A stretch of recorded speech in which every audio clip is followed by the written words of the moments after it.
Lonely Monk Productions.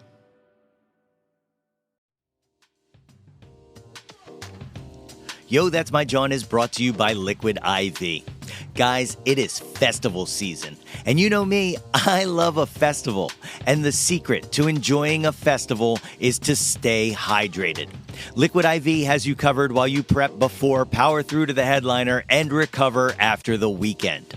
Liquid IV hydrates 2 times faster than water alone with 3 times the electrolytes of traditional sports drinks. Man, I love Liquid IV. It comes in a convenient packaging and it's tasty. When you see me at the Exponential Music Festival this fall, you know that I will have Liquid IV on me. And it comes in 12 delicious, refreshing flavors to keep your hydration routine exciting. All right, strawberry used to be my favorite, but they have this new one. It's strawberry lemonade and it is a banger. 1 stick of Liquid IV in 16 ounces of water hydrates you 2 times faster and more efficiently than water alone. It's non-GMO and free from gluten, dairy, and soy. Liquid IV believes that equitable access to clean and abundant water is the foundation of a healthier world. So Liquid IV partners with leading organizations for innovative solutions to help communities protect both their water and their futures. To date, Liquid IV has donated over 39 million servings in 50-plus countries around the world. Okay, and you can get 20% off when you go to liquidiv.com and use the promo code YTMJ at checkout. That's 20% off anything you order when you shop Better Hydration today using the promo code YTMJ at liquidiv.com. Do it, and let's get our fests on.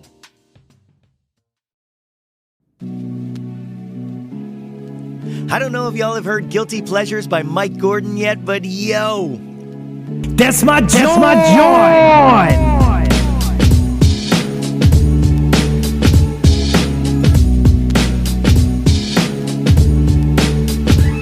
Hey yo, displace the guilt. What's good, friends and family, neighbors near and far? Welcome to an all-new episode of the Yo, That's My Jawn podcast. The podcast, website, brand, movement, way of life dedicated to the embrace and championing of your passions. I am your host, Nate Runkle, a.k.a. the King of the Swingers Ball, the Jawn Goal VIP, a.k.a. Nate 3.0, back at it again with yet another episode of the podcast. As always, I hope this podcast finds you all in good health and in good spirits.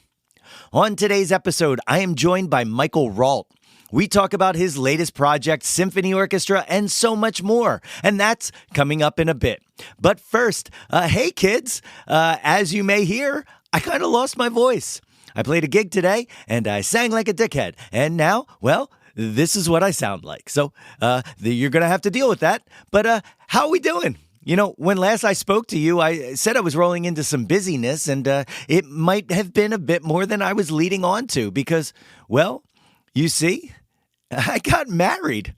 That's right. Katie and I tied the knot, as they say, on May the 4th. Well, why May the 4th, Nate? Well, you know why May the 4th, because we're huge Star Wars nerds.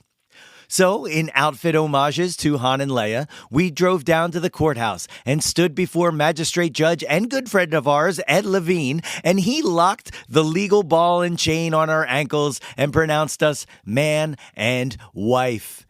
It was so amazing, and my wife, she looked gorgeous, and it was just such a perfect day. So, yeah, I apologize for taking an extra week off, but I'm a married dude now. In other news, I told you all about the Risk performance last episode. Well, that story is set to be released tomorrow, Tuesday, the 23rd of May, on the Risk podcast. How's that for a quick turnaround?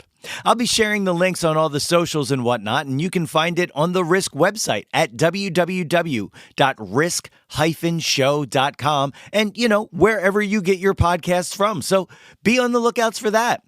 And as always, hop on over to www.yothat'smyjawn.com if you have not done so yet, and sign yourself on up for the mailing list. It's quick and it's easy, and it helps me get all the news that's fit to print directly to you. And you know what? While you're there on the website, click that shop link and help yourself to some sweet Yo, That's My Jawn merchandise. Do it. And of course, you can always be a pal and follow us on the socials at Yo, That's My Jawn. Instagram, Facebook, Twitter, YouTube, Post, Mastodon, Spoutable, well, whatever it is. You search Yo, That's My Jawn and you follow that Jawn. Whoop, whoop. All right, we're going to take a very short break and then we're going to be back with my guest, Michael Rault.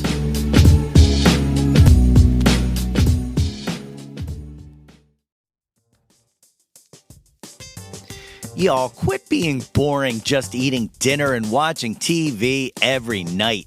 Next time, pull out a Wongo puzzle and enjoy the conversation and fun that happens when people puzzle together. Wongo is the perfect balance of a good challenge without being so hard that you stop talking to each other and leave your family forever. Trust me, once you try Wongo, you will never go back to a boring old jigsaw puzzle. They are 100% wooden puzzles that will last forever. Each piece is hand-drawn, so no two pieces are the same, and you'll discover some fun, whimsy pieces as you work through it. They come in a custom wooden box, which is perfect for storage and gifting. And they have so many cool designs like African elephant and the wild lizard and the sea tortoise. With stunning designs and unique shapes, Wongo puzzles are a cut above the rest.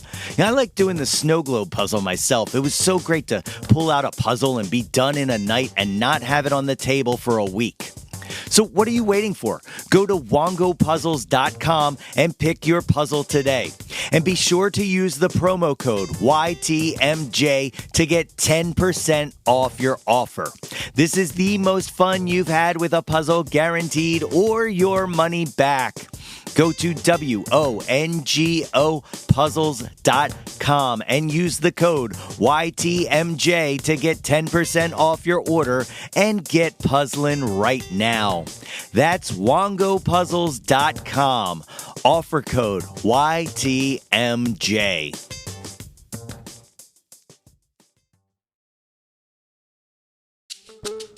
My guest today is a Canadian-born singer, songwriter, and multi-instrumentalist who last year released his self-titled album and solidified his standing as one of the most talented songwriters in the game. The 10-song LP was a remarkable reimagination of 70s pop perfection. Now, together with Max Turnbull of the Badge Epic Ensemble, he is currently one half of the act Symphony Orchestra. Symphony Orchestra's debut album, Radiant Music, was just released earlier this month and is not just a sonic delight, but a tremendous showcase of both of their talents on both sides of the boards. Folks, it is my honor to welcome to the show, Michael Rault. Ladies and gentlemen, I am joined today by the great Michael Rault. Michael, thank you for joining me on Yo, That's My Jawn. Hey, thanks for having me.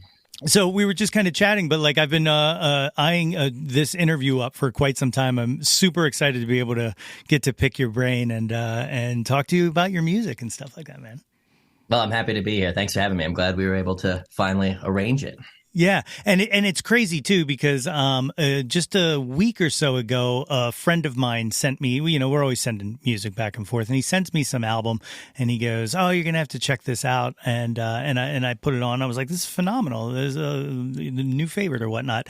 And today, doing my research, going through your credits and stuff like that, you play on it. It's it's it's the drug dealer release, which is I played guitar on a couple tracks on that record. Yeah. So it was just like happenstance. And I was just like, oh, well, then I have something for you because I sent him the symphony orchestra stuff. So it was just like, oh, cool. That's awesome. Right on. Yeah. I'm managing it, getting around. I'm working on a bunch of different projects all the time. So it's good.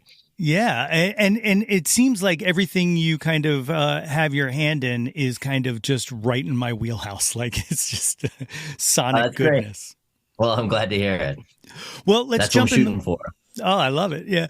Let's jump in the Wayback Machine a little bit. Tell me a little bit about where you're from and where you grew up. I'm from Edmonton, Alberta, Canada, originally. I grew up there. Got a lot of family there still. I'm still an Edmonton Oilers fan who just got eliminated, actually. So, you know, feel the pain with the rest of the people in Edmonton over that one. And then I guess fast forwarding to when I was in my early 20s, maybe 22, I moved to Toronto, lived there for 4 years. And then I moved to Montreal and lived there for about 4 years. And now where you find me at this moment is in Landers, California, which is very close to Joshua Tree. And for the last 4 years, I've kind of split my time between Los Angeles and Landers or the Joshua Tree area. That's awesome. So when you were like kind of a kid or whatnot, what was playing around the house? Like, what were your folks listening to? My family are all musicians, so I was really lucky in that regard. And my dad also ended up, I guess when I was about 10 or so, ended up becoming a disc jockey on a community radio station called CKUA in Alberta. And I guess notably, he started initially, his very first show was called the R&B Review, and it was kind of like all R&B and stuff of that sort from probably the late 50s through to the late 70s kind of thing, sort of all that kind of stuff. So as a kid, especially at that point in time when I was around 10, there was a ton of old R&B and soul and stuff like that being played around the house. But, there's tons of different stuff. My mom was my dad was like played in 60s rock and roll bands and that sort of era, I guess, influenced him quite a bit. Kind of that was when he was sort of in his, entering into his adulthood and playing music and stuff. And my mom was a little bit more of a child of the 70s. So she liked a lot of the like sort of California country rock, soft rock stuff, the Eagles and Linda Ronstadt and stuff like that. My dad was more into the R&B and soul side, and all that stuff was kind of playing around the house a lot when I was a kid. That's awesome. Did it click with you? Were you into music? Like it seems to be in the blood. Yeah, I was. I mean, there's sort of different phases. I think like as a kid, I think I just naturally appreciated a lot of what they were doing, and I got to see both my dad and my mom play either together or with different bands a lot as a kid. And I think at a young age, that was just sort of, I don't know, you don't really think about it. I think I enjoyed it, but it was just kind of what life was. And I hadn't had a moment to sort of conceptualize that or like realize that other people didn't have that or even think about like what that meant or what I thought about it. And then by the time I was in my teen years, I think I was really drawn to other young people playing music. And so I got more into like punk and sort of the local punk scene in Edmonton and stuff like that. And, even if the bands, I mean, some of the bands were pretty good, but, sometimes I'd be going to local community hall shows or whatever and seeing some band that was actually pretty terrible. And even at the time knowing that they're terrible, but still being extremely excited, just that it was like, sort of felt like very much like what my family had done, but being done by people closer to my age. And so it sort of seemed really more accessible to me. And at that point in time, I got more into punk and sort of was a little bit more closed-minded towards what my family had been doing around me my whole life. And I went through a slightly rebellious phase, although basically supported by my family and not like on bad terms with them. But ultimately, I would say that I started through punk and through getting into that stuff slowly started to like realize its roots in old school rock and roll and 60s garage and psych and the influence of soul and country and blues and all these different things and slowly started to realize like, oh, it's all basically all the same thing, and my family's been into this my whole life, and I'm now apparently just into the same stuff that my family's always been into. So that was kind of my progression as a young kid in terms of figuring out what I thought about music. Yeah, it's funny how it always kind of comes back that way, doesn't it? Like my dad's favorite album was Nielsen Schmielsen, and like cool. As a kid, like I never rejected it, but it just wasn't like my thing. And then same thing. Fast forward like 20 years, and it's like the most important album of my my life. Like it just yeah. I remember when my dad was doing the R&B review I remember like my mom and my sister were much more open to it because my sister was too young to really like be outwardly rebellious, and my mom was obviously just not a teenager who was trying to be cool. So, but I remember like occasionally hearing some piece of like rock and roll. Like I remember the song called Justine by Dawn and Dewey, which is like very aggressive 50s rock and roll, and they're like screaming their fucking heads off, and backed up by Little Richard's backing band, the Exciters, I believe is what they're called. I remember like hearing that, and even at that age being like, well, I can't really argue with that. That sounds like extremely aggressive rock and roll. But most of the stuff they're listening to wasn't scratching the aggressive itch that I needed at like 15. But slowly I came around. Yeah. Well, so you play a crap ton of instruments. Was guitar your first entry point, or? Yeah, my dad's a guitar player. So I had guitars around me my whole life. I remember trying to learn it from a young age, from really young, and feeling like it was somewhat overwhelming and couldn't figure it out. But by the time I was about, I don't know, in my early, tens, like 11 or 12 or something like that, I started to get shown a few things by my dad here and there. And then it was kind of a mix of being taught by him and then sort of being self-taught, but sort of slowly figuring that out and getting really deeply into it. But yeah, my family, we never owned a drum kit or anything like that. So, and we didn't really ever own any pianos either. I mean, maybe the occasional sort of like crappy keyboard. I guess we did have a few of those around, but I was never particularly drawn to them. We never had anything overly exciting or fancy, like an acoustic piano or something that I might have been more excited about. So all the other instruments had to kind of come later on in life, but guitar was always around, and there was somebody, luckily, who was there, and my dad, that could show me how to make it work too. So that was where I jumped into music. Yeah, were you immediately like writing songs on your own when you started playing? Because like I started writing before I could even play the songs that I was kind of coming up with in my head and stuff like that. And yeah, I think that kind of was that kind of yeah.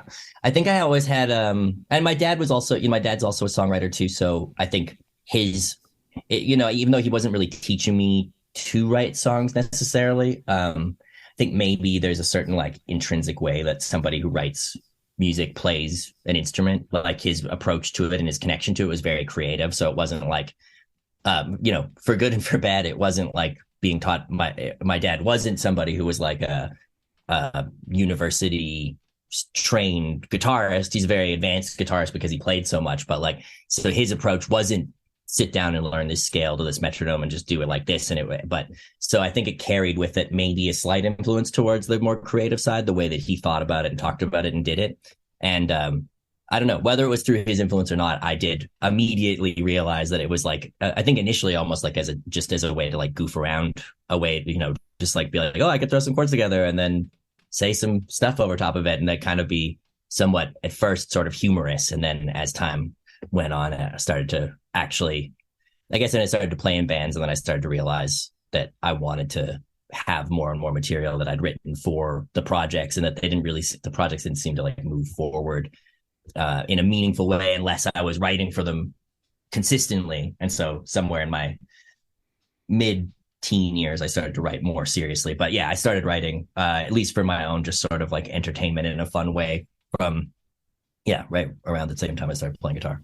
Have you, so here's a weird question, and it only comes up because I just kind of did it 2 or 3 days ago, but have you revisited any of those very early songs? Because I just went back and found like a binder of lyrics and stuff, and I started playing like 2 or 3 that I had written when I was like maybe 14 or 15, and I was like, I don't know, this is kind of a banger, and I feel like not knowing music, this works so much better than I now know music, I have some recordings around from my sort of first bands when I was like 15 or 16 that I started to actually try to record, and I'd put out sort of independent releases with those bands and played shows and stuff. I have that stuff somewhere, although I don't listen to it that often, and I haven't listened to it in years maybe, but I'm sure that there's a copy somewhere on some computer or in some drawer somewhere. As far as the really, really early stuff goes, it didn't all get recorded. I know that there's like, for a while I had my dad's, my dad had bought like a cassette 4-track in maybe the early 80s or late 70s or something like that. I think it was a Tascam maybe, if I remember correctly. And I had that. It was at this time when I was like 14 or 13, there was no cool factor around like a cassette recorder. Nowadays everyone hears that and they're like, oh wow, so cool, but like literally no one thought that was cool at that time. It was like I couldn't afford a digital recorder or a computer, so I was like recording on this cassette recorder that could only record 4 tracks, and like at that time that carried no special value, but I had that. And also another thing that had no special value was my dad's RX-5, I think, which is a drum machine from the 80s. And so there's somewhere there may be some of the very, very early bedroom recordings that I did at like maybe 14, even before I was like actually putting out, I mean, slightly more legitimate attempts and actually release things in my mid-teen years. But I don't know where those are. And as far as earlier lyrics and binders go, like, I don't know where those are either. So they might exist somewhere. It might be somewhere at my mom's house or something, maybe, or maybe somewhere at my dad's. But yeah, I'm not sure. Yeah, I had this idea of just throwing it up on, like, just doing like some basement recording of like 4 of the songs and throwing them up on Bandcamp just to satisfy that teen version of me from however many years ago. That could be cool. I mean, I feel like, yeah, it's kind of like the Beatles doing One After 909 or whatever that song is called, the one that they do on Let It Be. Yeah. Sometimes fun to reach back into the very, very old material. I don't know. Who knows? Maybe something from my past will eventually be like that. I've kind of resisted ever going back to record old things because I'm already, every recording that I've made from the time I was, 14 till now, I've always been relatively obsessive, and it is a wormhole that I will lose myself in. And if I start letting myself want to re-record old stuff, I could easily just spend my entire life reworking the same songs over and over again. So I've always avoided it. But I think, in occasional moments, that can be a fun creative thing to do. Yeah, sure. So when did you kind of realize, okay, this is it, let's do it? This is what I want to do with the rest of the life, or did that come gradually? I think it came pretty fast for me. Like, I feel like my interest in guitar grew and music grew very quickly from the time that I started to learn it. And by the time I started to play, by the time I was like, I guess I was starting to play guitar at 11 or 12. And by the time I was 14, I was like, I'd say by 14, I was starting to try to put together groups of people to jam and to start bands with. And then by 15, I was probably playing shows. I think a couple first early incarnate, like there was like a year there of starting things and then everybody not really being that interested in quitting and stuff. But that was, I'd say by the time I was like 14, at least, maybe earlier, I was kind of basically like looking at the next, however many years that would have been, like, 4 or 5 years of school that were left ahead of me, and looking at the frustrations of trying to find people who were interested in actually working on a band and working on music and stuff, and basically being pretty clear that I was like, I just want to like start a band, start making records right now, basically figure out a way to get out of high school as soon as possible, and then do this. So yeah, I mean, from that point, certainly by the time I was 14, I was basically just dead set on doing this. For whatever reason, I'm not sure why I was so certain, but it just seemed clear to me. Yeah, it was a good choice. How much of that kind of frustration trying to find the people who wanted it as much as you did, how much of that do you think influenced the amount that you do by yourself or have done by yourself, writing and recording? Yeah, I mean, a lot of it. That was like the very first bands I started in when I was like 14 or 15 were bands, like proper bands, where we were all equal members and everybody was, not even at the beginning, I'd say not everybody was contributing equally. I was at least one of the top 2 like creative contributors to the project all the time, if not the top one in general, is because I was already quite obsessively thinking about this a lot. But quickly after a couple of those bands broke up, or as there was started to be, creative disputes that kind of held up the progress of the project, pretty quickly thereafter, by the time I was like in my later half of my 15th year on this planet, I started to, I started a band that was like basically my name, similar to, it was like Michael Rault and the Mixed Signals was actually what it was called specifically. But that was like, and then I guess within a couple of years, I dropped any other name besides just my name. But both of those, the beginning of that, even at such a young age, I actually didn't really want to do that at all. I preferred the idea of the dream of like the Beatles and the Rolling Stones and stuff like that was still very strong in my mind. And I would have preferred to have found a group of people who were just down to make this happen together and to be in a band and like to have the camaraderie and a crew and stuff like that. But it pretty quickly became clear to me that I was like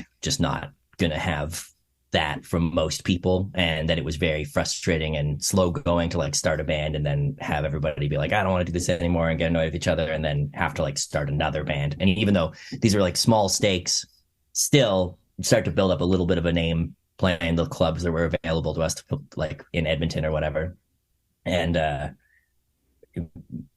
once everybody decided that they didn't want to do it anymore, if it wasn't my name and my project, and it didn't really matter if I changed out members, then it was like had to start over again with a new name and like develop a bit of a draw and like get people into the project. So yeah, very early on, it started to be kind of like, well, I guess if I just do this mostly by myself, sometimes collaborate with people, but have it based around my name where like I'm the only essential member that has to be there, that pretty quickly became the strategy as the only way that I could kind of continually keep moving forward. And I mean, that's kind of proven to be true many times over the past 20 years or so.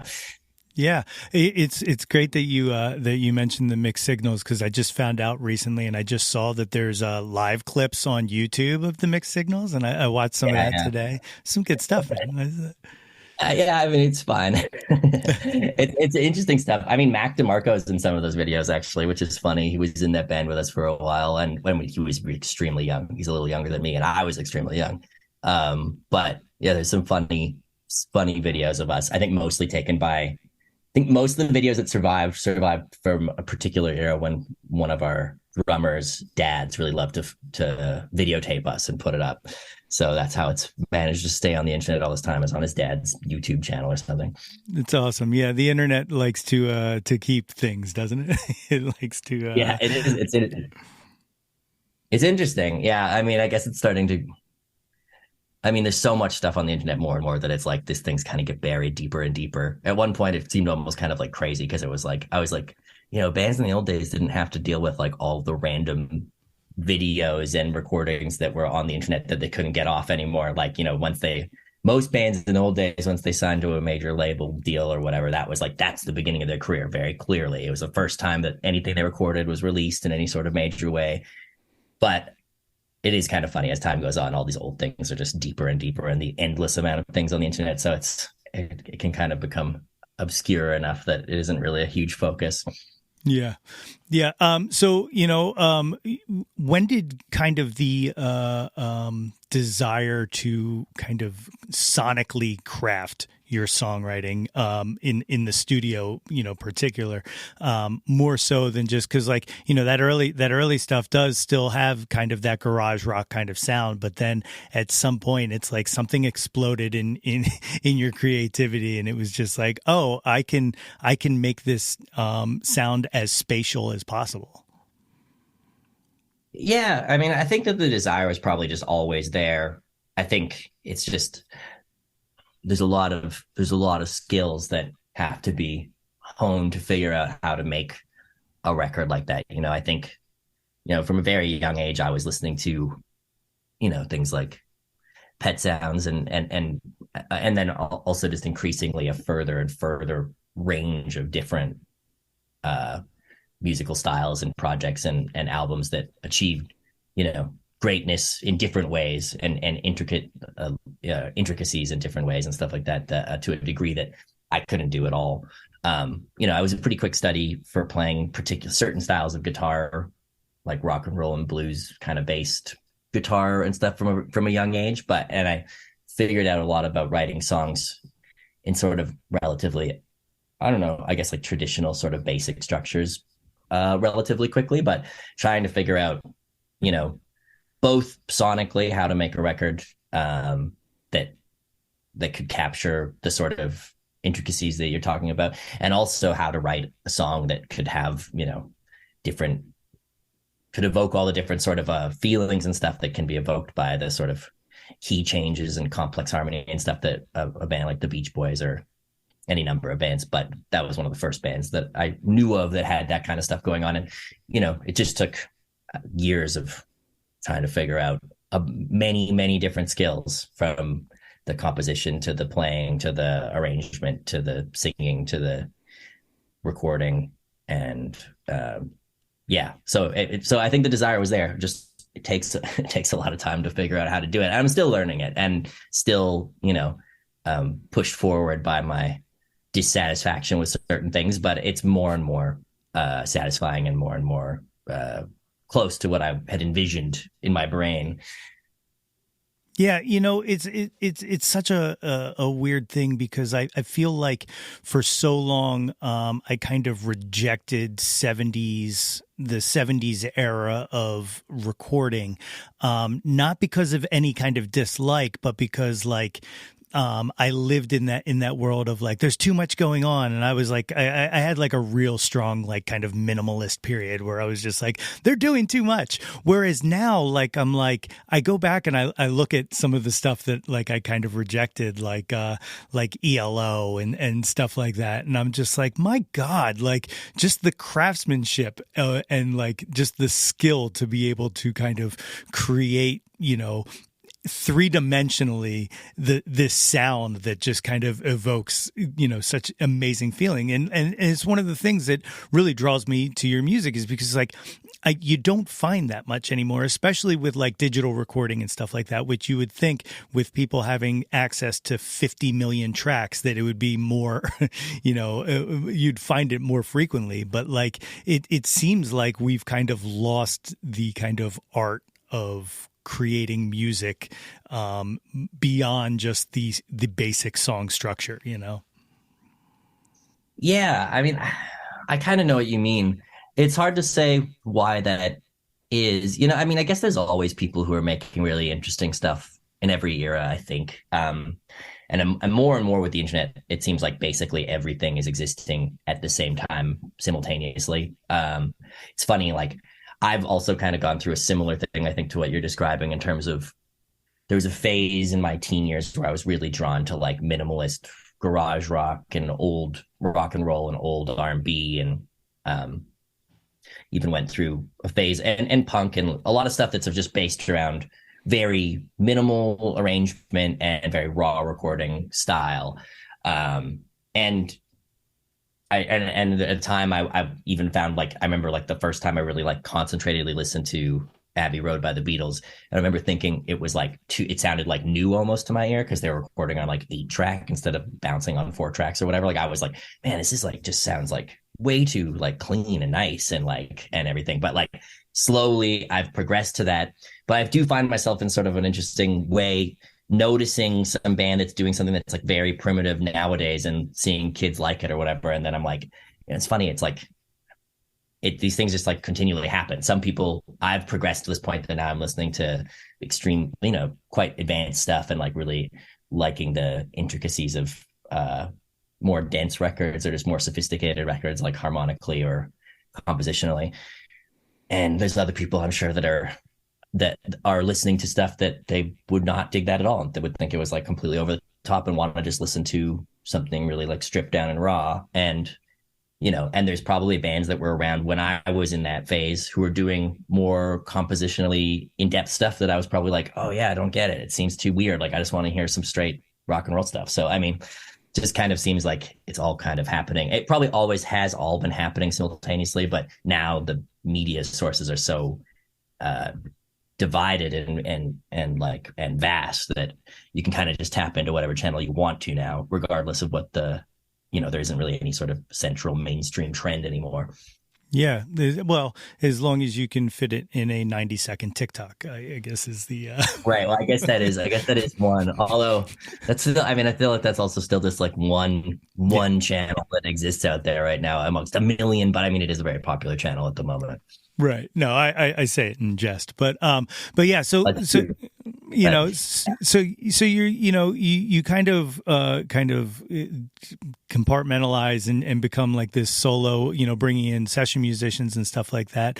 But then you meet your current partner and girlfriend, Pearl Charles, and you kind of start doing some collaboration. Like was that like awakenings, kind of that what you were looking for in the desire to find the your own the Beatles and stuff like that? Like yeah, I mean, maybe it's definitely a slightly different thing between the young rock and roll band male bonding Beatles thing, and the starting, making a partnership with your partner. It's a little different, but at the same time, it is that has been this relationship has been the most dedicated partnership I've had, both like romantically and also musically. Both of us are. I think that was a huge part of what we both saw in each other when we met each other, was two people who were extremely dedicated to doing music in a serious way for a very long period of time before we even knew each other, and then have both carried that forward for the last like almost 4 years, I guess now. But yeah, that has been really helpful. It is much easier to try to do all this stuff with at least one other person who is understands it and is also interested in pushing, working with music forward as much as possible. So yeah, it's been a blessing to have somebody else working on it as well with me. Yeah. Do you think something like, just kind of jumping towards where we are now, do you think like something like symphony orchestra would have happened if that wouldn't have kind of opened up your collaboration kind of? Well, symphony orchestra actually was kind of the precursor to me and Pearl's relationship musically. I actually was finishing we were recording in late 2018, early 2019 for like the initial symphony orchestra tracks. It was like right after I'd finished touring for the It's a New Day Tonight record, my 2 records ago, my solo stuff. And my friend Max Turnbull, who we did that symphony orchestra record with, me and him are our symphony orchestra. He kind of just started coming over to my house and pushing me to sort of collaborate with him on some stuff. Not like pushing me overly forcefully, but I before that time had been very guarded about working on music around other people. I didn't really like co-writing at all at a younger age. I think partially because I had had some music industry success to some degree, or at least met people who were in the music industry who were like, oh, you're a good songwriter, you should co-write with somebody. And then I just get thrown into some situation that I felt was like had no chemistry, and I didn't know the person at all, and I was young and I didn't really 100% know how to just like make a song as on command as I can now. So I kind of felt like a little shy and embarrassed in those situations, and so I had kind of just developed like completely no collaboration approach to writing. I just wanted to kind of be alone and figure out what I wanted to do. But Max and me, that was an interesting thing where I kind of realized when we were doing those initial symphony orchestra sessions, he kind of put me on the spot a couple times where he'd have an initial idea and I'd be arranging it with him and making up parts and stuff on his idea. And then he'd kind of be like, okay, well, we need a bridge or something. And then I would actually kind of felt a bit of that initial shyness or apprehension that I'd felt before with co-writing, but then I kind of went into it, and it was kind of a moment of like realizing that like, oh, I've been doing this for a long time now. I can actually pretty much just write something on command when I need to, regardless of who's around or whatever. And so that was a huge step towards being more open to collaborating more. And then as it so happened, me and Pearl actually basically connected like over like one of the weeks that Max was in Montreal with me. He was living in Toronto when we were doing those initial sessions. The last one that we did of the initial symphony orchestra sessions before we kind of revived it in last year. But one of those the last of the first sessions in 2019 was like the same week that me and Pearl started to kind of come into each other's orbit. And so by the time I moved down here, symphony orchestra was kind of on the shelf for a while until we resurfaced it recently. And coming into me and Pearl's relationship, had luckily had that experience of being a little bit more used to collaborating. And Pearl is also an extremely collaborative artist. She's always been drawn to co-writing and sort of more input from more people. And so luckily I was able to come in and sort of be like, oh yeah, I've done this a few times now. And so then it kind of became a seamless transition into us doing a lot more co-writing together and a lot more collaboration. That's awesome. Like it's cool how that kind of bookends. Like it kind of creates that little sandwich in that time there.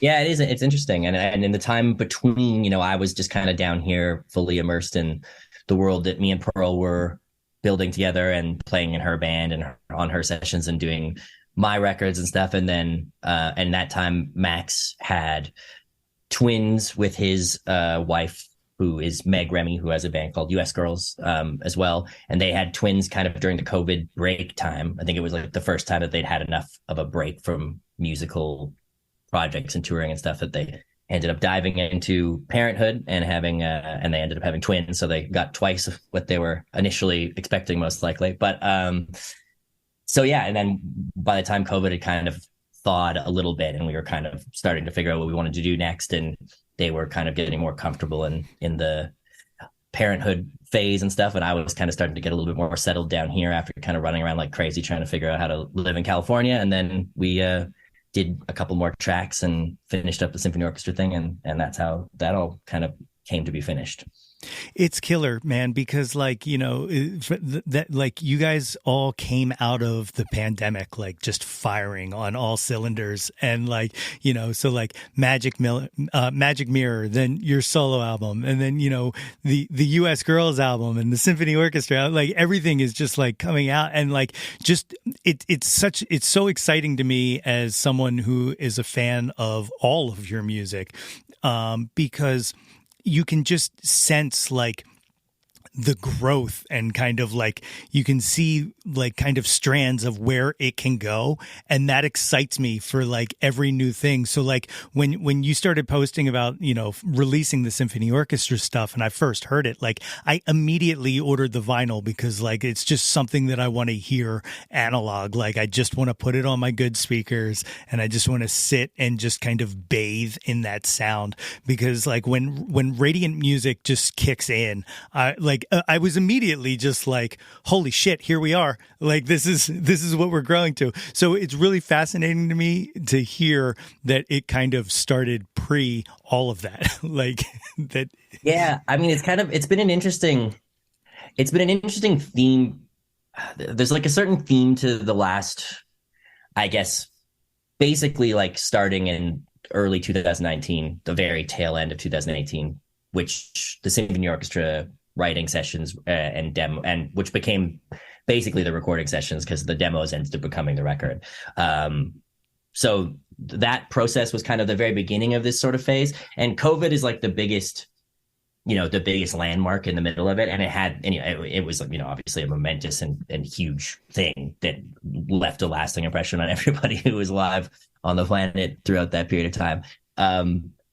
But it's kind of interesting because it's only really one of a bunch of things that have kind of led in a certain direction, and just in terms of how my life was going. And I kind of think it's sort of has something in common with Max's life probably, and Pearl's life certainly, and stuff. It's like, it's been kind of an interesting thing. It's like moving into doing stuff kind of outside of the box, like a little bit, not that I've ever really been exactly like part of the mainstream music industry, but I kind of think something about like the end of the touring cycle for It's a New Day Tonight kind of like opened up this mindset of wanting to do more experimentation and trying new things and kind of getting off of the beaten path. And the symphony orchestra thing was kind of just a project that sort of was characterized by not really knowing what we were doing, and there wasn't really like a clear goal or like, I think like to some degree my career, whatever, like my music making experience was characterized for a while by like having record contracts and knowing like, okay, I need to do this record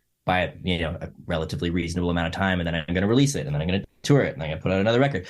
But like the symphony orchestra thing was kind of a detour into just being like, I don't even know what we're doing. I have no idea. We have no idea what songs we're going to record until we're in the room and we make it up and we record it. And then coming down here, and COVID kind of reinforced that, because there was no touring. We didn't know if everybody didn't know what was going to happen next in any way. And certainly we didn't know if we were like ever going to tour again or put out records or do anything. It was kind of like, well, who knows? Maybe that was fun while it lasted. Maybe we won't do that anymore.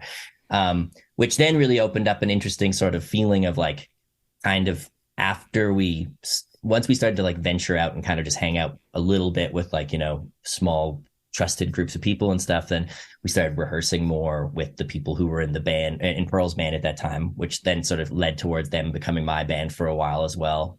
But we kind of just would I had my self-titled record kind of mostly finished. I was finishing it throughout COVID as things sort of started to like loosen up again a bit, but I had the songs. And so I'd sort of like get together with some people and jam those songs. And then we get together and jam some covers. And then we get together and jam some Pearl stuff, and just kind of like playing music for the fun of playing music, I guess, which symphony orchestra also was kind of, based around.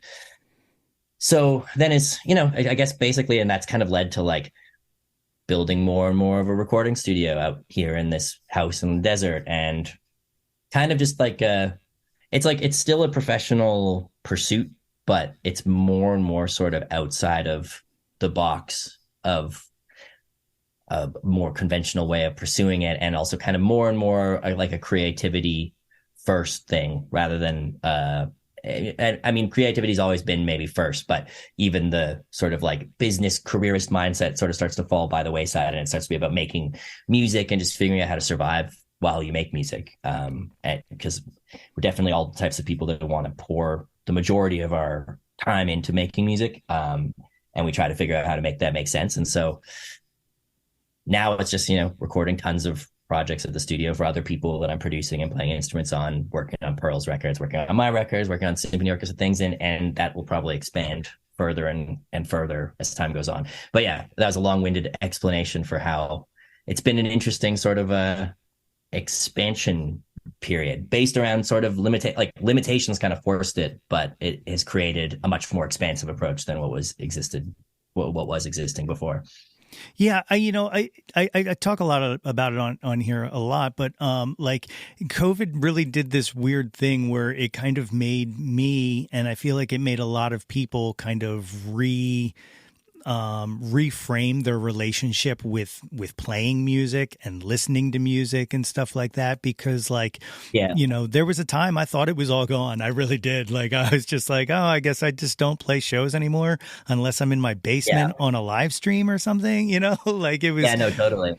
And so it's made me like kind of take a look at it and go, do I love this? And I and it made me realize I do. It was almost like a break. Like we were on a break, and I realized this is the one for me. That kind of thing. Yeah, no, totally. And it definitely, but those kind of breaks definitely allow you. And I guess this is probably happening, probably across the board in society, really, at this point in time now, that we're coming back from, like, everyone took a break from everything, which is kind of a crazy thing to happen. And it hadn't happened previously for hundreds of years maybe in our society. There hadn't been a moment that everyone was like, stop doing everything. And then after stopping doing everything for a little while, I think we're still going through the process of it collectively, but and individually, but you start to reevaluate. Once you've actually had a break and you're not just in the habit of just doing things habitually, come back and you're like, what do I actually like about what I was doing, and what do I not like about what I was doing? And it's been interesting. I think I've learned a lot about what I like and what I don't like about what I was doing already with music, and now that's informed the new approach, and it continues to. I think it's still in a process of evolution of like coming back to it with a fresher perspective. It's incredible. Are you guys looking to play shows symphony orchestra based or?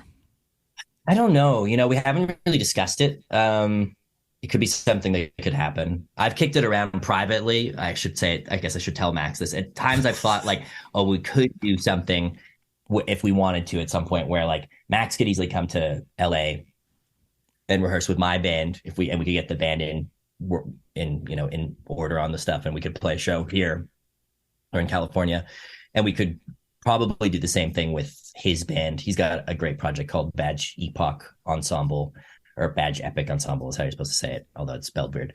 But he's got this great band, really great players. I've done sessions for his band as a backing musician with him, and also collaborated with a lot of those players when I was in Toronto.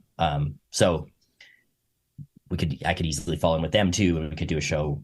We could do shows like that. So it's something to keep in mind, but it's also kind of the beauty of having a side project is just like, there isn't as much like tied to it. It's like if we ended up doing symphony orchestra shows, I think it would be a special occasion and a special occurrence where maybe if people have caught on to the record, maybe some people would actually come out and be like, wow, they're playing a show. And it would really be like, a special moment, hopefully for everybody. It'd definitely be for us, because I don't know how many times that stuff will ever be played live, if ever. But if it happens, it'd be cool. But it would be definitely just sort of it'd be probably a one-off, or maybe it'll happen a few times, but it probably won't happen that many times. Yeah.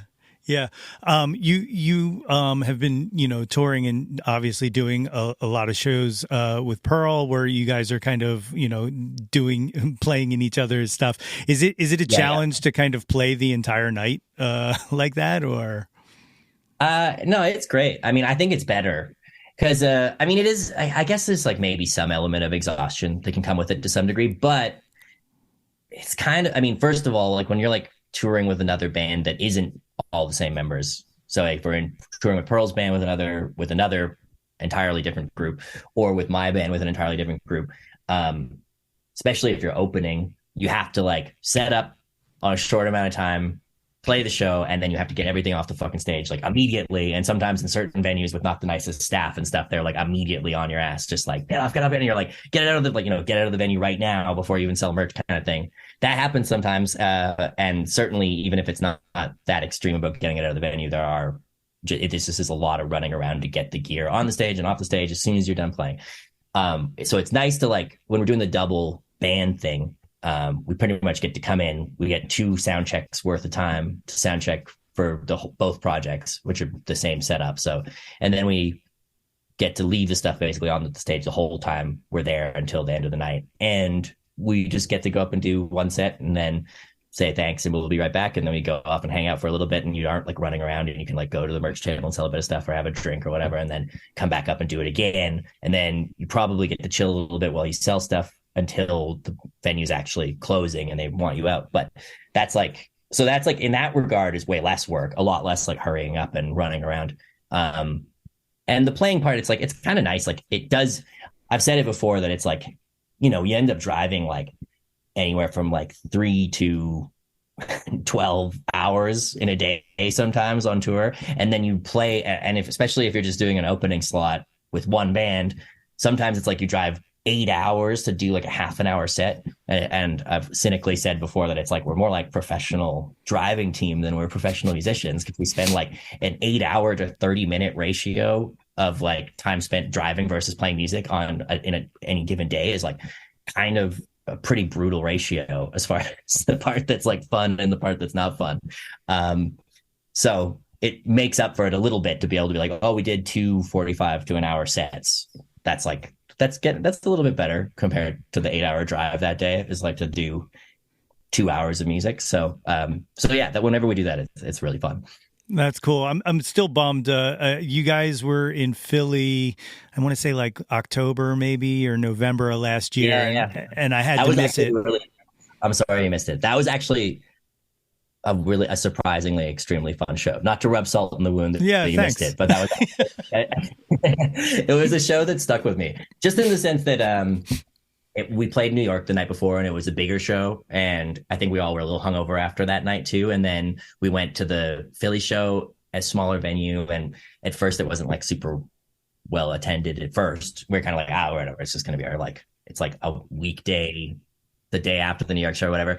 But then it ended up being extremely fun. The people who came down, it was actually one of the more memorable shows of the last couple of years. It comes to mind every once in a while. Again, sorry to so I'm glad. But that was a really fun show. Hopefully we'll get back though. I mean, it feels like Philly. It'd be fun to come back and play Philly, because that was a really promising gig. Yeah. I know there's like WXPN played a lot of the tracks off of Magic Mirror. So like cool. I know there's definitely like a base here of people who would love it. So yeah, make that happen again, and hopefully I'll be able to make it this next time. I do love Philly in general too. It was just one of those. The only reason that show seemed like not promising was just that it was like a Wednesday or something, you know, and it was just kind of felt like it was like, if anybody's like going to come, but it worked out well. But I've always loved Philly. I've played a bunch of shows in Philly, so I'm sure we'll be back before too long. Okay, good to hear. So, you're obviously always working, or you got a follow up to the self-titled coming up, or? I mean, I do, but not like in a way that it hasn't really been done yet. I have a lot of little ideas and stuff, and I'm going to dive into that sooner than later. But another sort of element of the break of the continuity from the old world to the new world for me has been kind of taking a slight breather from doing my own stuff. Pearl has a new record that's in the can that's sort of, we're just figuring out the release plans, and I ended up actually doing a lot more co-writing and playing and arrangement and stuff on it than I had on Magic Mirror. In Magic Mirror, I came in and ended up playing a bunch of stuff and providing a decent amount of stuff to it, but the writing had kind of already been done by the time I showed up and we knew each other for that record. So this one was, you know, has kind of taken form since we've moved out into this house in Landers together and stuff. And so we didn't record it here. We continued on with her producer, Louis Pesikov, who actually worked on my latest record and in a partial producer role and then produced Magic Mirror as well. But I was more involved just kind of in the writing and the conceptualization of the record, and we collaborated a lot more on that. And I've also been producing a lot of bands just at the studio here, and playing a lot of instruments and producing that stuff, and kind of just getting more into the rhythm of like making records from start to finish on my own, in my own studio and stuff. So I think I'm going to probably pretty soon, I think I'll probably jump into making a new record that I might just make with me producing and engineering it here, which, and Symphony Orchestra also kind of has played into that too. I mean, it was kind of a mistake. It was by accident, because initially I was just thinking we would just do demos and then maybe go to a proper studio. But we weren't even really trying to make a real record with that one. The song Concerto and Unthink the Thinkable, I did the basic tracking at the studio. And so those two are a little bit more indicative of what kind of sounds I can get here and stuff. But in overall, though, I'd say that even though with the other stuff, we were kind of just like off the cuff recording it, pretty lacking in sort of like any sort of focus on the engineering. People have really liked it, and it sounds really cool. And I definitely have been doing better and better stuff at the studio. So it's been a good period for gaining confidence of moving away from recording at like Daptone and you know, really famous high-end studios, and kind of moving into doing it on my own. And I mean, I've got more and more cool gear and stuff too, but it's cool to know that I can just kind of dive in and make projects on my own and get good response for them. So that's been that will probably play into the next record. That's awesome. Do you see producing as a lane that could take over more of your time? Like, do you dig that? Well, it has. I mean, it really has been kind of besides when I'm not on tour, I've been basically like full-time producing projects here. And yeah, I mean, I think as I keep like picking up little bits more gear and learning more stuff, and I'm enjoying it more and more. And I mean, I've always been pretty active on the production side. I've always been very, at the very least, very annoying to the producers I worked with. If I wasn't actually contributing production, I was at least driving them insane by being very particular about what I wanted, even if I didn't really know what I wanted. So it's always been something I've been very passionate about, but I've just finally sort of taken the time to dive into learning everything that I need to know about doing it. And yeah, I mean, the production stuff I've been doing has been getting better and better responses from people, both in the public and people that I, you know, trust and respect in the music scene and stuff. And yeah, I don't know. I guess I kind of have, you know, taken on the idea of sort of being like kind of in the Todd Rundgren mold as kind of maybe what my life path will look like for a while, is kind of splitting my time, going back and forth between working as someone behind the scenes, producing people, and also making my own records. So yeah, I think that it'll probably never fully overtake my solo career. In terms of like, I mean, who knows? Maybe something I'm produced for someone else will be more successful or popular than my solo career, who knows? But I don't think it'll ever completely replace it.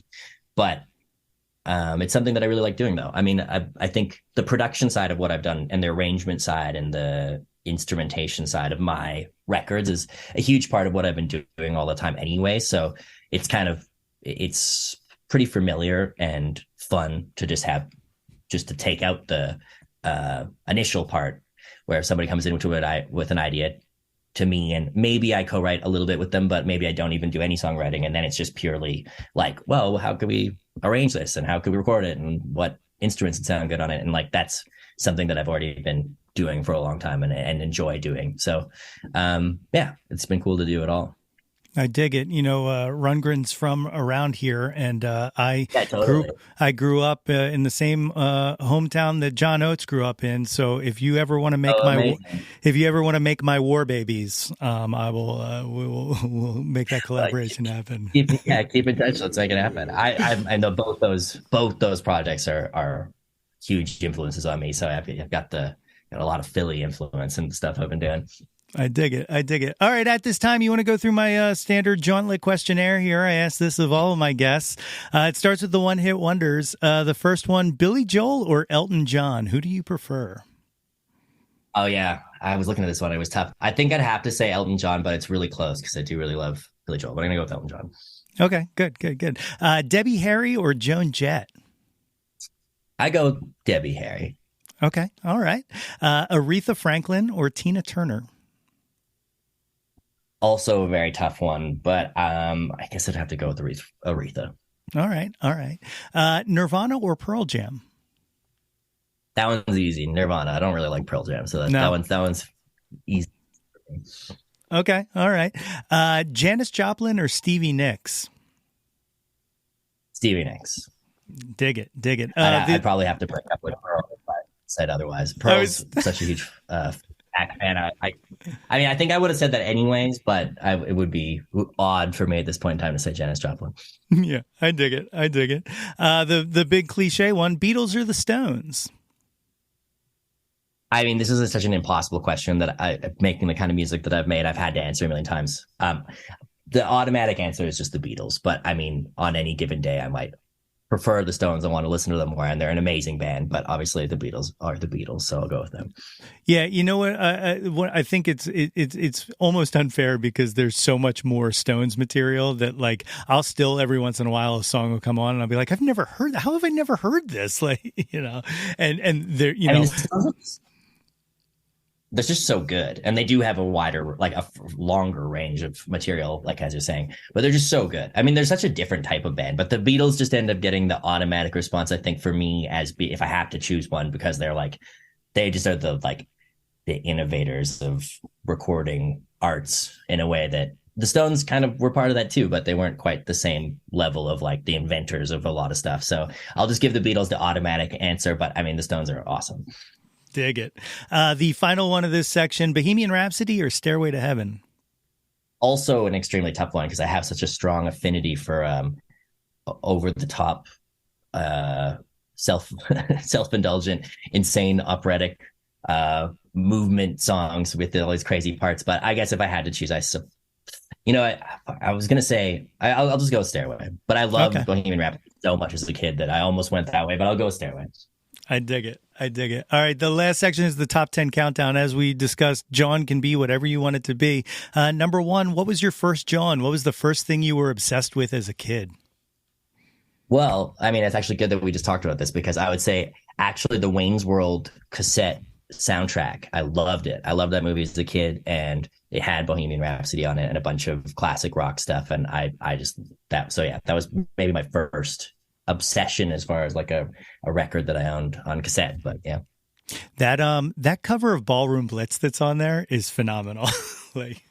Well, totally on the movie, and I think I can't remember on the soundtrack they might have the original version of Ballroom Blitz, but maybe they put the cover. I can't even remember, but I did. That song knocked me out. There was just tons of great. There was a mix of sort of 90s hard rock and classic rock, and I was stoked on it. And yeah, obviously it must have somewhat influenced my long-haired rocker vibe for the rest of my life. Absolutely. Number two, what's your current Jawn? What are you into right now? again, these questions are so hard to answer definitively, but the since we already talked about Hall & Oates, I'd say in the last year, the Hall & Oates, the Silver album that has like what songs is it? I think it's just called the Silver album. I think because it's just called like Hall & Oates, but that album has been an obsession for the last like year. I don't listen to it all the time, but every time I listen to it, it's some of the best production and sort of weird advanced progressive yacht rock soul music possible. It's really a great record. So I'd say that's one of my current obsessions. I dig it. I've worked out this version of Had I Known You Better Then off of Abandoned Luncheonette for the one chance that, because I play a gig in North Wales still, and there's an off chance the restaurant that I play at occasionally, John Oates will show up. So like, cool. I have it in my back just ready for him to walk in one day just to like be like, do you want to jam with me? Like, are we doing this? Like, I'll take Daryl's part. You can do your own. It's fine, but. I heard he's really nice from what I've heard. He's very chill, so he might do it. I met him once and I sold him a copy of Speaker Box of Love Below by Outkast, and it was the craziest moment of my life. Oh, cool. We were working at a record store and he came in. Yeah. Back in the day. Did you get him to buy an Outkast record, or was he like looking for it specifically? He was literally on his way out the door, stopped, turned around, and was like, "Oh, before I go, do you have the new Outkast CD?" And I was like, "Andre and Big Boy Outkast?" And he was like, "Yeah." And I was like, "Oh my God, yeah." That's cool. I mean, sounds like he's got good taste through the years, which is not always the case with old classic icons. So that's cool.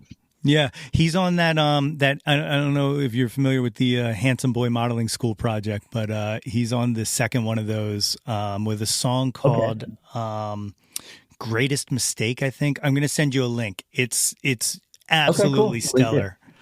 Number 3, what was your first concert?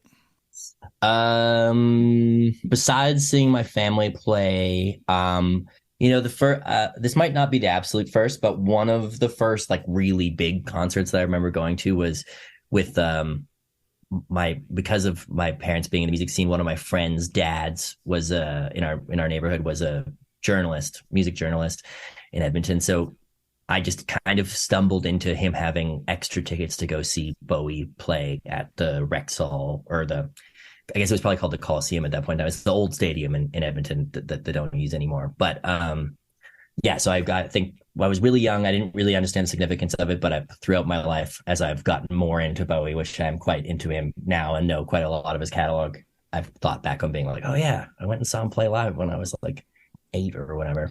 So yeah, that was maybe the first really big one that I can think of off the top of my head. That's killer. That was my first one, was 1983, the Serious Moonlight Tour. And really crazy. Yeah. So cool synergy. Number 4, what was the last concert you were at? I mean, I just played a show on Sunday. Played at a couple shows this last weekend. I'm trying to think, what is the last thing I went to that I didn't play? I guess I could just say I saw an old acquaintance friend of mine, Paul Cherry, play at the show I played on Sunday at the LA Fair, and it was really great. He's awesome. That was so I actually sat and watched his set, even though I was on the bill. I was actually an audience member for his set, and I enjoyed it. And that might be the last most recent case of me as a spectator at a concert. I dig it. Number 5, what was your favorite concert? What was the best show you ever saw? I'd say probably, actually, I guess it's kind of like a tie. I saw Dr. Jawn play in like 2012 or 13 or something like that at the Edmonton Folk Festival. And the cool thing about that, he played on a side stage, so it was like really close in a small environment. It was like a big field, but he was on a short, like a low stage and stuff. So that was really great. I guess also, they'll change it up and say at the Edmonton Folk Festival on the main stage, I got to see Levon Helm in that brief period when he was, when his voice was back miraculously before the cancer resurfaced and he, reemerged and he died.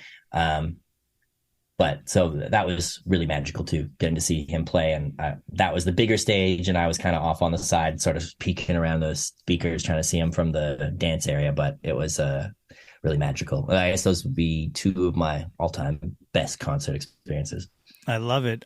Which that just reminded me, the Christmas Must Be Tonight cover made my Christmas playlist. I love that. I love that. That's good stuff. Right on. I'm glad to hear it. I mean, he's a band fan, so yeah. Oh God, they're so good. They're so good. Like they just they're great. Number 6. Who have you never seen live that you wish you would have? They can be living or dead. Wish I'd seen live that I. I guess I could go with. Here's an obvious one. I've never seen Paul McCartney, which is kind of crazy. I always find myself just being a little bit too busy / my money's tied up in buying gear or something. I haven't gone some opportunities that I've had, and I regret it sort of, but I know that the opportunity won't always be there, but he's one of my favorite musicians. And so that's a little bit of a glaring oversight on my part, but hopefully I'll get a chance to do it before too long. Yeah, absolutely. Did you see the Let It Be news that that he and Ringo are playing on Dolly's cover of Let It Be on her rock album that's coming out? Oh, no, I didn't know that. That's cool, though. That's awesome. Yeah, that's absolutely fries my brain. That like, oh, that's what gets them back together? Like, come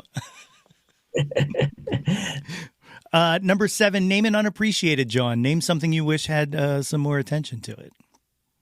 I mean, so much stuff I listen to is relatively unappreciated old stuff. I'm terrible at remembering names, though, especially because some of them are things that I just only really like one song from or something, but it deserves to be known. But I guess I've written an article about this once before, so it's one of the first things that comes to mind. But the album Love Songs by Billy Nichols is very underappreciated.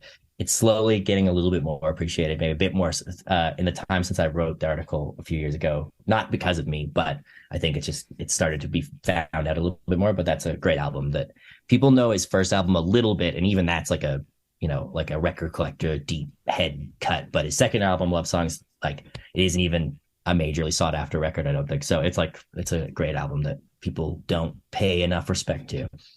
I love it. Great answer. Number 8, what's your favorite album? I know that's loaded. I mean, that's a tough one, obviously, but it's it is really, really hard to say. But what is my favorite album right now? This is like totally probably not true in terms of what my actual favorite album is. But I'd say that an album that's been very influential in the time since I met Pearl and she showed it to me has been Ian Matthews' Stealin' Home. It's a really great yacht. It's like a yachty sort of folky, weird late 70s, early. I think it might be like 1980. It was probably recorded in like 1979. It's a great, but it's a great album. It's been something I've gone back to, at least certain tracks on it, a lot over the last few years. But it's probably not my favorite album, but it's the first thing that comes to mind at this point in time, and that's the best I can do. That works, man. That definitely works. Number 9, name an artist whose output you'll consume anything they release. It is also extremely tough. Almost everybody has hits and misses, I mean, who do I like everything by? I mean, it's funny because I'm tempted just to say the Beatles because I'm just like, well, whatever. Every one of their albums is great and you can listen to it. I don't listen to it a ton anymore, so it feels a little bit like a cop out because I'm like, it's not really my like go-to jam right now. But it's tough because it's like a lot of the stuff that I like more and more as time goes on is like slightly more outside artists, and sometimes that means that they're not always fun to listen to. Like it's like I love Zappa, but I don't want to listen to everything he's ever done. You have to listen through a lot of stuff to find stuff you like. And I love Bowie, but same kind of thing. Like I feel like I don't like everything he's ever done. And 10cc is probably one of my absolute favorite bands, but they also are very weird and occasionally can push things to a point that I just am like, this is like so like challenging as a listener. I don't really want to listen to it again. So yeah, I guess the Beatles is probably the only band that I'm like, put on any Beatles song, I probably know all the lyrics and I probably like it in some way. Right on. The 10th and final of the top 10 countdown. What is your favorite Jawn of all time? It can be anything you want it to be. I guess, I mean, maybe I'll just go oh man, what is my favorite Jawn of all time? Just because they just got eliminated, I'm just gonna say the Edmonton Oilers. I'm a big Edmonton Oilers fan, so they're my favorite Jawn of all time. I've been into them as a team since I was 7, and I just went through the heartbreak of having them knocked out in the second round of the playoffs. So I'm just gonna shout out the Edmonton Oilers right now. Right on. I feel your pain as a 76ers fan who also just got knocked out of their playoffs. I will commiserate with you because the Flyers are garbage, and I can't. They just made some big changes. Maybe they'll bounce back. It's about time. Philly should have a good hockey team. I agree. It doesn't feel right if we're not there. Yeah, exactly. Exactly. So Radiant Music Symphony Orchestra is out now. If these cool cats and kittens want to try to track you down on the internet, what's the best way to find you? Michael Rault on Instagram. I think it's Michael_Rault. I think it's at Michael Rault with no underscore on Twitter, just to keep you on your toes. And Facebook.com/Michael Rault, and on Spotify as well, or streaming services or whatever. I try to keep all the shows up to date on the lists on there and everything. So yeah, there's just, basically the internet. If you search my name on the internet, you'll probably figure out what's up with me and be able to figure out if there's a way to come out to a show or pick up a record or something.